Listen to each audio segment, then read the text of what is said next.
ఆంధ్రాలో వైసీపీ నేతలను బీజేపీలో కలపడానికి దృష్టి కేటాయిస్తున్నారు. దీని వెనక గల కారణాలు ఏంటి? ఎందుకని కలపాలని చూస్తున్నారు? ఆబ్వియస్గా బీజేపీ గవర్నమెంట్ మైనారిటీలో పడిపోయింది అక్కడ ఉమ్, అక్కడ సెంట్రల్లో ఉమ్, 240 వచ్చినాయి. తర్వాత అక్కడ చాలా మంది పార్టీలు కలవడం, చాలా మంది ఉంది. చంద్రబాబు నాయుడు గారు, నితీష్ కుమార్ వాళ్ళ పార్టీలు కలవడం వల్ల వీళ్ళు ఎందుకు కలిసారు? వాళ్ళకి స్వప్రయోజనాలు చాలా ఉంటాయి. ఉమ్, అమరావతికి డబ్బులు కావాలి, స్పెషల్ స్టేటస్ కావాలి, ఇచ్చారో చచ్చారో తెలియదు కానీ ఉమ్, తర్వాత ఇంకోటి ఏమన్నా కావాలంటే ఇప్పుడున్న గవర్నమెంట్తో వీళ్ళకి చాలా పని ఉంది. సంబంధ బాంధవ్యాలు ఉంటేనే మనం ఉమ్, చాలా మంది అవ్వగలం అనేది చంద్రబాబు నాయుడులో వచ్చిన ఒక వికాసం. లేకపోతే దానికి ముందు 5-6 నెలల ముందు అతను జైలుకి వెళ్ళడానికి కారణమే బీజేపీ. ఉమ్, పెద్ద జోక్ ఏంటంటే వాళ్ళు ఎవరు పెట్టారు? జగన్, కేసీఆర్ ప్లాన్ చేసి బీజేపీ సపోర్ట్ చేస్తే లోపల పెట్టారు. ఆయన 1 రోజు 2 రోజుల మోర్ దెన్ 80 days అది పెట్టారా ఉమ్, రాజమండ్రి సెంట్రల్ జైల్లో. అవును సార్. అటువంటి వాళ్ళు బయటకు వచ్చి ఎప్పటికప్పుడు సమీకరణలు ఎందుకు మారతాయంటే బీజేపీకి దక్షిణ భారతదేశంలో ఉమ్, ఏమీ లేదు. అటువంటిది మిల్లిగా కర్ణాటకలో వచ్చింది ఉమ్, గవర్నమెంట్. దాన్ని దించేశారు. ఉమ్, శివకుమార్ లాంటి పెద్ద మంచి లీడర్స్ అక్కడ కాంగ్రెస్ మళ్ళా పూర్వవైభవం పట్టుకొచ్చారు. వాళ్ళు కొన్ని డిఫరెన్స్లు ఉన్నా కూడా ఒకళ్ళు మళ్ళీ గవర్నమెంట్ ఫామ్ చేసే లెవెల్కి పెట్టారు. ఉమ్, సో అదే పందాల్లో కాంగ్రెస్ చూస్తూ ఉంటది. ఉమ్, దక్షిణ భారతదేశంలో ఎదుగు పోయింది. తెలంగాణని ఆంధ్ర నుంచి సెపరేట్ చేశారు కాబట్టి ఈ 2 రాష్ట్రాలు సెపరేట్ చేయడం వలన ఇక్కడ మనుగడ పోయింది. ఎవరికైతే కాంగ్రెస్ కి అడ్రస్ లేకుండా పోయారు. ఉమ్, బికాజ్ ఆంధ్ర వాళ్ళకి అన్యాయం జరిగినట్టు లెక్క. అక్కడ సరిగ్గా పంపకాలు పంపకుండా ఆ కేసీఆర్ ఏదో చెప్పాడని చెప్పేసి ఇవ్వాలి. చాలా కరెక్ట్గా ఏమి తెలుసు సోనియా గాంధీ గారికి? ఏమి తెలియదు. She doesn't know any politics. ఏదో గాంధీ ఫ్యామిలీ కాబట్టి ఇచ్చారు బలవంతంగా. రాజీవ్ గాంధీని బలవంతంగా నిలబడడానికి ఇష్టం లేదు. ఈజ్ పైలట్, ఉమ్, హ్యాండ్సమ్ అందంగా ఉండే పైలట్ అంతే. ఎక్కడో చూసి పెళ్లి చేసుకున్నట్టు ఉమ్, ఎవరిని ఒక హోటల్లో కాఫీ ఇస్తున్నప్పుడు ఉమ్, అర్థమైందా? సో అటువంటి వాళ్ళు దిగొచ్చి దేశాన్ని, ఎంత పెద్ద దేశం ఇది, దేశాన్ని పరిపాలించే అతిపెద్ద పార్టీగా తయారు చేశారు. వాళ్ళకి పుట్టినవాడు కూడా స్నాబిష్ అంటే దద్ది పప్పు అనేవారు. చాలా కాలం తర్వాత అతను వల్ల నేర్చుకుని ఉమ్, అతను నేను కూడా నాకు అన్నీ తెలుసు అని చెప్పేసి అందులో ఉన్న పెద్ద పెద్ద సోనియా గాంధీకి సపోర్ట్ అపాయింట్ పెట్టే వాళ్ళందరూ చచ్చిపోయారు. Um, okay, there are some few secretaries, వాళ్ళంతా కూడా మలయాళీసే. అక్కడ ఉండేదంతా మలయాళీసే. సో అక్కడ ఆ టైంలో ఇప్పుడు బాధ్యత వచ్చింది. ఉమ్, 50 సంవత్సరాల రోజుకి పెళ్లి లేదు, పెడాకులు లేదు, కొద్దిగా బరోజ్గా ఉండే మనిషి అనమాట. ఉమ్, అప్పుడు అతను మళ్ళా మామూలు డ్రెస్ చేసుకోమని, తనకు కొంచెం ఇదిగా చేసుకోమని, పెళ్ళి ఒకటి అవ్వలేదు సరి కదా, ఇట్లా అన్నింటిలో అతను మార్పు పట్టుకొచ్చి ఇప్పుడు మోడీని షేక్ చేసే లెవెల్కి వెళ్ళిపోయాడు రాహుల్ గాంధీ. అంటే ఇప్పుడు మళ్ళీ కాంగ్రెస్ బలపడాలి అనేది ఒక దృఢ నిశ్చయం ఏర్పాటు చేస్తున్నారు. ఈ టైంలో బీజేపీకి అసలు ఏమని కూడా లేదు, 1 సీటు కూడా రాదన్నాను నేనే. వాళ్ళకి మరి 7 సీట్లు వచ్చినాయంటే ఆంధ్రాలో, ఇంకా తెలంగాణలో బాగా వేశారు. ఎందుకంటే తెలంగాణ ప్రజలు చాలా మంది కాంగ్రెస్తో కోపంతో దీనికి మళ్ళీ టీఆర్ఎస్ అంత ముందు ఆ టీఆర్ఎస్ మీద కోపం ఉన్న వాళ్ళు కొంత కావాలి కాబట్టి దాన్ని సెపరేట్ చేసి బీజేపీ కొంత నిలదక్కుంది ఉమ్, ఇక్కడ. ఓకే, ఇక్కడ ఉన్న పనిచేసిన వాళ్ళు కూడా చాలా బాగా పనిచేశారు. బీజేపీలో ఉన్న వాళ్ళు చాలా గట్టిగా పనిచేశారు. వాళ్ళు కూడా ఒకప్పుడు కాంగ్రెస్లో ఉన్న వాళ్ళే. సో ఇక్కడ ఒక వైభవం పట్టుకొచ్చారు. ఆంధ్రాలో ఏమీ లేదు. అటువంటి చోట కూడా వాళ్ళు డబుల్ గేమ్ ఆడి బీజేపీ పాలిటిక్స్, రాజకీయం ఏంటి? ఒకళ్ళొకళ్ళు లాక్కోవడం, ఒకళ్ళొకళ్ళు ఎవరి పార్టీ బాగుండాలో వాళ్ళు చూసుకోవడం, ఎవరు బాగోగులు చూసుకునే స్వార్థం ఉన్న ప్లేస్ ఏంటంటే పాలిటిక్స్, రాజకీయం. ఉమ్, సో ఆ విధంగా ఆంధ్రాలో ఒక అకౌంట్ ఓపెన్ చేశారు. ఉమ్, ఎలాగా జగన్తో బాగుంటూ జగన్ దగ్గర డబ్బులు తీసుకుంటూ ₹1 ₹2 కాదు, చాలా హై లెవెల్లో కూడా వీళ్ళ వైఎస్ రాజశేఖర రెడ్డి గారు కూడా కాంగ్రెస్కి ఇచ్చేవారు. ఉమ్, వాళ్ళ పరిపాలనకి డబ్బులు కావాలంటే ఆంధ్ర నుంచి వెళ్తుంది. సో అదేవిధంగా జగన్ కూడా ఇచ్చి వాళ్ళతో మంచిగా ఉంటూ, మనవాడు ఆస్కార్ నటిస్తాడు కదా, ఆస్కార్ లెవెల్లో నటించి ఎదురు వాడికి తెలియదు అది మనసులో ఏముందో అని చెప్పేసి ఉమ్, ఆ విధంగా మెయింటైన్ చేస్తే అతను కూడా భలే వస్తున్నారు వీళ్ళు, మనం పరిపాలన ఉన్నాం కాబట్టి మనకు భయపడిపోతున్నారు, వీళ్ళ కేసులు ఉన్నాయి కాబట్టి అని మోడీ గారు కూడా అని చెప్పి మొత్తానికి వెనకాలే ఉండి చంద్రబాబు నాయుడు బొక్కలో పెట్టారు. ఉమ్, అయ్యి బాబు ఇంత బొక్కలో పెట్టడం వల్ల మనం పడిపోతున్నాం తెలిసిన తర్వాత కవితలు పెట్టారు. ఉమ్, ఈ ఐడియా ఇచ్చింది అతనని. కేసీఆర్ ఇచ్చాడు కాబట్టి లిక్కర్ కేసులు చాలా మంది ఉన్నారు, వాళ్ళందరూ బీజేపీలోకి చేరిపోగానే మంచోళ్ళు అయిపోయారు. ఉమ్, ఈ అమ్మాయి కొంచెం మా ఫాదర్ చాలా డబ్బున్నవాడు కాబట్టి ఇప్పుడు హూ అని చెప్పి తలెగరికి కూడా వెళ్ళింది, లోపలికి వెళ్ళిపోయింది. ఉమ్, ఇంకెవడు అక్కడ పక్కలో మళ్ళీ ఎవరు కేజ్రీవాల్, అతను పెట్టడం అనేది పెద్ద బూతు. అతను పెట్టేశారు. వాళ్ళు ఎవరైనా కూడా వాళ్ళకి అడ్డం వస్తే ఈడీని సిబిఐని పంపించి జైల్లో పెడుతున్నారనే అపవాద మొన్న మహువా మైత్రి అనే బెంగాలీ ఎంపీ గుర్తుకు ఆరేసింది. ఎవరిని బీజేపీని బోడీగారు లేచి వెళ్ళిపోయాడు. వెళ్ళకూడదు. అపోజిషన్ పార్టీ వాళ్ళు కూర్చోవాలని మనమే అంటున్నాం మాట్లాడుతున్నప్పుడు. ఇప్పుడు ఎవరో ఇప్పుడున్న తెలుగుదేశం వాళ్ళు జగన్ రావాలి వాళ్ళు రావాలి అంటున్నప్పుడు మరి నువ్వెందుకు వెళ్ళిపోయావు? మరి చంద్రబాబు నాయుడు గారు నేను మళ్ళీ సీఎంఐనే వస్తాను, ఈ 23 ఉంటారు వాళ్ళందరితో మాట్లాడించుకోండి మీరు అని చెప్పేసి ఆయన మళ్ళీ రాలేదు.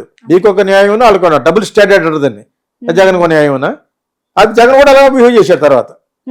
ఓకే, మీ దగ్గర ఉన్న 23 మంది 5 లాగేసామంటే నీకు ప్రతిపక్ష హోదా కూడా ఉండదని. ఎవరి కాళ్ళు ఎవరి టైం వాళ్ళకి అదే చెప్తాను. దేర్ ఇస్ టుమారో అనేది ఉంటుంది. అది పట్టుకెళ్ళి గుర్తించట్లేదు. రేపటి రోజున మీరే పర్మనెంట్ కాదు కదా, ఇది ప్రజాస్వామ్యం. ఇది ఆ ప్రజాస్వామ్యాన్ని భ్రష్టు పట్టించేస్తారు ఇప్పుడు వీళ్ళంతా. ఏదో విధంగా భయపెట్టేసి వాళ్ళ పార్టీల్లోకి తీసుకునే ఉద్దేశంతో ఆంధ్రాలో వాళ్ళకి ఇన్స్ట్రక్షన్ ఇచ్చారు. ఈ పురంధేశ్వరి కూడా బీజేపీకి జరిగింది కదా, ఆవిడ మీద కూడా చాలా ఎలిగేషన్స్ ఉన్నాయి. బీజేపీ గురించి పెద్ద సరిగ్గా పనిచేయలేదు ముందు అని ఆవిడకి పక్కన పెట్టారు. బీజేపీని హెడ్ గా ఎవరు తీశారు? ఇక్కడ ఆ వీర్రాజు అన్న తీసేసి ఆవిడకి ఇచ్చారు. ఆవిడ పాలిటిక్స్ చేసింది. అయినా కూడా ఆవిడకి పాత్ర ఇవ్వలేదు. చాలా తెలివైనవాడు. బీజేపీలో ఇంకా ఎక్కువ వచ్చి ఉంటే అసలు ఇవ్వరు. వాళ్ళు 400 సీట్లు అనుకున్నట్టు వస్తే ఇప్పుడు ఇచ్చిన తెలుగుదేశం వాళ్ళు ఎవరిని అసలు లెక్క చేయరు. వాళ్ళకి రాలేదు కాబట్టే అక్కడ మనకి 2 ముష్టి పడేశారు తెలుగుదేశంలో ఉన్నవాళ్ళు, 2 మినిస్టర్లు.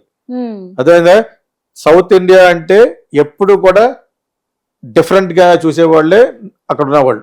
అది కాంగ్రెస్ కానీ ఇక్కడి నుంచి డబ్బులు కావాలి, ఇక్కడి నుంచి వాళ్ళకి ఓట్లు కావాలి, కానీ వీళ్ళకి ఏం చేయరు. ఎప్పుడు చూసినా గుజరాత్కి వాళ్ళకి వీళ్ళకి చేయటమే. ఇది పోవాలంటే డెఫినెట్ గా మొన్న జరిగినట్టుగానే అపోజిషన్ స్ట్రాంగ్ గా ఉండాలి. అందుకనే కాంగ్రెస్ ప్లస్ అదర్ పార్టీస్ కలిసి స్ట్రాంగెస్ట్ అయిపోయారు అక్కడ. ఇప్పుడు మోడీ గారు అండ్ అమిత్ షా ఆడిన ఆటలు సాగవు. ఇక్కడి నుంచి ఏం చేయాలి? ఇప్పుడు స్లోగా బిల్డప్ చేయాలి, వాళ్ళ యొక్క బలం పెంచుకోవాలి. సో ఆంధ్రాతో స్టార్ట్ చేశారు. అదే నెక్స్ట్ క్వశ్చన్ లో తెలంగాణ అడిగితే దాని గురించి చెప్తాను. అదేందా ఆంధ్రాలో ఉన్న వాళ్ళని ఏ విధంగా బీజేపీలో చేర్చుకుంటున్నారు, ఎవరిని? వైఎస్ఆర్సీపీ వాళ్ళని. ఓకే, వాళ్ళు ఎందుకు చేరుతున్నారు అనేది వాళ్ళకి ఇచ్చి పుచ్చుకునే ఏమన్నా ఉంటే అవి చేరుతారు. బీజేపీ దగ్గర ఏమి ఉండదు ఇవ్వడానికి. ఓకే, ఇక్కడ ఎలాగ జగన్కి లేదు కాబట్టి మనం అక్కడికి వెళ్ళిపోతాం బెటర్. రూలింగ్ పార్టీలోకి వెళ్తే ఎప్పుడంటే ఢిల్లీలో వెళ్తే కాఫీ ఇస్తాడు ఎవడన్నా, మనం పనులు చేయించుకోవచ్చు చెప్పేసి వీళ్ళు అందులోకి వెళ్ళాలి. లేకపోతే అక్కడ వెళ్ళటం వల్ల వీళ్ళకి ఉపయోగం లేదు. బీజేపీలో చేరడం వల్ల ఎటువంటి ఉపయోగం లేదు వాళ్ళకి. ఏమన్నా ఉపయోగం ఉంటాడు, ఏమన్నా బిజినెస్ నేషనల్ హైవేలో బిజినెస్ చేసుకుని ఉంటాడు. వాళ్ళ పేర్లు ఎత్తుకులేని వాళ్ళందరూ ఉన్నారు. ఓకే, అన్ని క్యాస్ట్ లోనే ఉన్నారు. వాళ్ళు పనులు చేయించుకోవాలంటే రేపు పొద్దున్న బీజేపీతో మాట్లాడాలంటే ఈ సృజనా చౌదరి వీళ్ళందరూ ఎలా జంప్ చేశారు? చెడ్డ వాళ్ళంతా మంచి అయిపోయారు.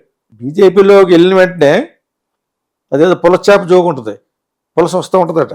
కాకినాడ సైడ్ కోటిపల్లి దాటి వస్తుంది అనమాట. ఓకే, అది వచ్చి when it joins in salt water కూడా విరస అయిపోతుంది. పులస విలస అవుతుంది. పులస 5,000 ఉంటుంది చేప, అది 1,000 రూపాయలు. అది ధవళేశ్వరంలో అమ్ముతారు. అది విలస అయిపోయింది అనమాట. ఆ సాల్ట్ వాటర్ లో కలిసేటప్పటికి వాటర్ చేంజ్ ఉంటుంది. సాల్ట్ నుంచి మంచి వాటర్, మంచి నుంచి సాల్ట్ వాటర్. కానీ అలాగా ఇది ఎంత దుర్మార్గుడైనా బీజేపీలోకి వెళ్తేప్పటికి విలస అయిపోతారు అనమాట. లేకపోతే అంతకుముందు పులస. ఇప్పుడు ఆ సామెత ప్రకారం అందరికి అర్థమవుతుందని చెప్తున్నాను. లేదా ఇక్కడే ఉంది బీజేపీ వాళ్ళకి ఏమీ లేదు. అక్కడ గడ్లే అంటే పనులు చేయించుకోవాలంటే రేపు బీజేపీ ఎంపీతో మాట్లాడాలంటే నా దగ్గర అని చేస్తానంటాడు. యాక్చువల్గా ఒక స్టేట్ ఎంపీలు ఇంకొక స్టేట్ లో ఉన్న వాళ్ళకి చేరు. ఇది అక్కడ తంబువులు. అక్కడ ఢిల్లీలో చాలా కాలం కింద చెప్పాను, 2 సంవత్సరాల క్రితం. మన పనులు వేరే రాష్ట్ర ఎంపీ చేస్తాడు, వాళ్ళ పనులు మనం చేస్తాం దొరికిపోకుండా అనమాట. ఇది ఢిల్లీ రాజకీయం యొక్క ప్రధాన క్యారెక్టరిస్టిక్, ప్రధాన లక్షణం. చాలా మంది తెలియకపోతే తెలుసుకోండి. మనవాడు మనకే చేయడు, మనవాడు ఇంకోటి పరిచయం చేస్తాండి కావాలంటే. ఒక 5-6 లక్షలు 10 లక్షలు ఒక ₹1 తీసుకుని ఇంకోటి పరిచయం చేసి మా వాడు వస్తాడు చేయండి, వాడు ఆడే ఒప్పుకుంటాడు. ఎందుకంటే వీళ్ళు చేయకూడదు, దొరికిపోతారు. ఈ నేషనల్ హైవేలో ఇటు రోడ్స్ కాంట్రాక్ట్ చేసేవాళ్ళు ఒకప్పుడు పరిచయం నాకు, వాళ్ళ ద్వారా నాకు అర్థమయ్యేది. వాళ్ళకి చేసి పెట్టేవాడు చెప్పేవాడు అనమాట. ఇదే ఆడి దగ్గరికి వెళ్తారండి. అదే ఇక్కడ మ్యాజిక్ ఏంటంటే మన వాళ్ళు మనకు చేయకూడదు, వాళ్ళకి చేయకూడదు. You understand that? సో దానికోసం తప్పితే బీజేపీలో ఉంది నీ బోలు నా బోలు సలాం లాగా, ఆ జోగు రాసుకుంటే బూడులాగా ఏముంటుంది అక్కడ అర్థమైంది ఇప్పుడు. సో ఇది అంతేత ఆంధ్రాలో ఉన్న గెలిచిన 4-5 మిగతా వైఎస్ఆర్సీపీని తీర్చుకోవడంలో అక్కడ కూడా ఏమి లేదు. వైఎస్ఆర్ అతనే హత్యల కేసులు అట్లా ఇట్లు తిరుగుతున్నాడు బిజీగాను. ఓకే, సొంత ఇంట్లోనే ఆ పొజిషన్ వచ్చేసింది. ఇంకా జగన్ దగ్గర ఏముంటుందా, ఇంకా ఓ పక్కన ఎవరా తొక్కేస్తున్నారు అతన్ని అని దానికి వేరే క్వశ్చన్ ఉంది కాబట్టి ఇంట్లో చెప్పట్లేదు. అర్థమైందా? సో బీజేపీలో చేరిక వైఎస్ఆర్సీపీలో అనేది అది వాళ్ళు వేస్తున్న మాస్టర్ ప్లాన్ అంతే, వాళ్ళ మెరుగుడు కోసం. నిజంగా పార్టీ బాగుండాలని ఆవిడ చేయడు. ఇంక్లూడింగ్ అమ్మాయి కూడా నాకు తెలుసు, బాను రామారావు గారు అమ్మాయి మన గెలిచింది కదా, పురంధేశ్వరేనా మొన్న గెలిచిన ఆవిడ కూడా చాలా లాయల్ గా ఉండేది కదా అంతకుముందు. మొన్న ఇంకా ఊపు వచ్చిన తర్వాత, ఎందుకంటే జగన్ తోటి బాగుంటూ జైల్లో పెట్టిన చంద్రబాబు నాయుడు తోటి రాజకీయం చేసి కూటమి పెట్టారు మనవాడిని కూడా, మన పీకే అని పెట్టుకుని. అర్థమైందా? వీళ్ళంతా కూడా బీజేపీని తిట్టినోళ్లే. బీజేపీని మోడీని ఒక పెద్ద టెర్రరిస్ట్ అన్నాడు ఈయన, ఎవరు మన చంద్రబాబు నాయుడు. అదే మోడీని మనవాడు కూడా తెలిసి తెలియకుండా తిరుపతిలో లడ్లు, పాసిపోయిన లడ్లు, ఆ లడ్లు ఈ లడ్లు పెట్ట కారణం వాళ్ళే అని చెప్పేసి కూడా మనవాడు అన్నాడు. ఇవన్నీ అందరికి తెలుసు. రాజకీయం అనేది ఆ ఏంటగా గొడుగు పట్టుకోవడమే. అర్థమైంది? ఇప్పుడు మన లైట్లకు ఉన్న గొడుగు, అది తెల్ల గొడుగు,